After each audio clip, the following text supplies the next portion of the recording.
রসুন আর আদাটা পিষেছিলাম ওটা দিব।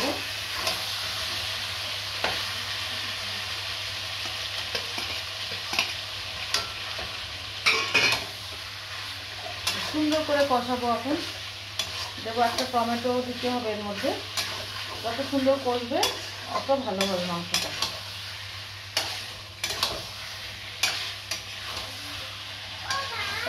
হ্যাঁ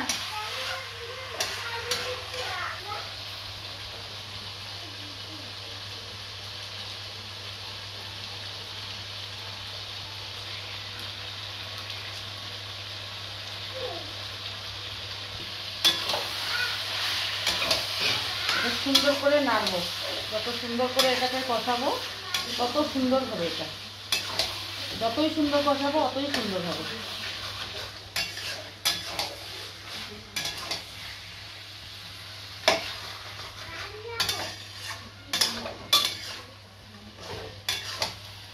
দেখতে পাচ্ছ কত সুন্দর কষেছে। দেখতেও যেমন হবে খেতেও তেমন হবে। তোমরা দেখতে থাকো, তারপরেই বুঝতে পারবে যে কেমন হচ্ছে খেতে। দেবো অল্প একটু চিকেন মশলার মধ্যে।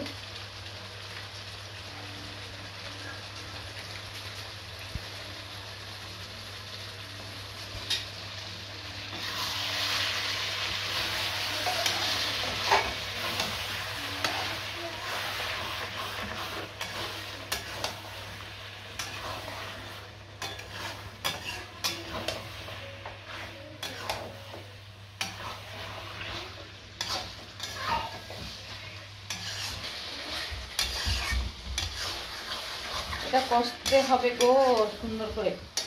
Chicken no very tasty, really very good chicken. Really true.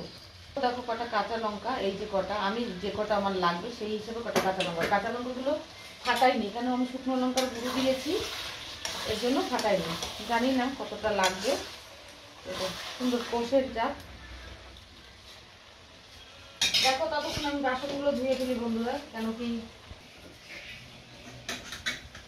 রান্না করার সঙ্গে সঙ্গে ধুয়ে দিলে কষ্টটা কম হয়, এর কারণে সঙ্গে সঙ্গে ধোয়ারই চেষ্টা করি।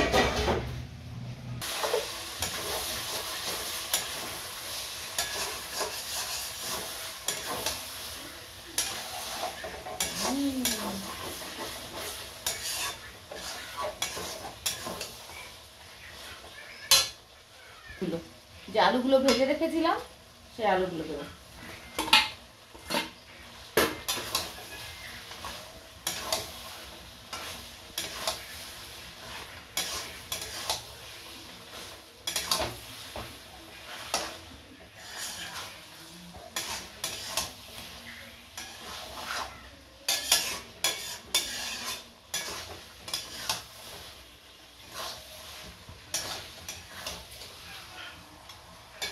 করে কষিয়ে নিলাম মাংসটাকে।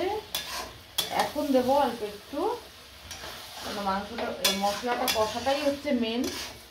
মশলা কষে গেলে আর কিছু থাকে না। তো যখন কষে গেছে এখন অল্প একটু জল দেবো। দেখো এর থেকে বেশি দেবো না, কেন জল বেশি দিলে ভালো লাগবে না।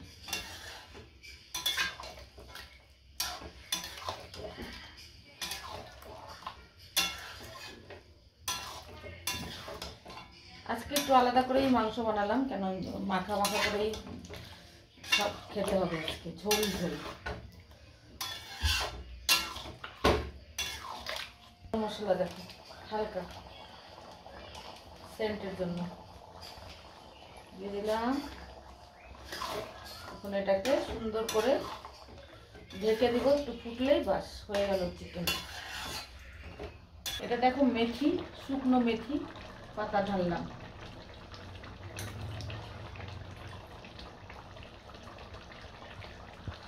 এটাকে কস্তুরি মেথি যে বলে ওটাই দিলাম চিকেনের মধ্যে।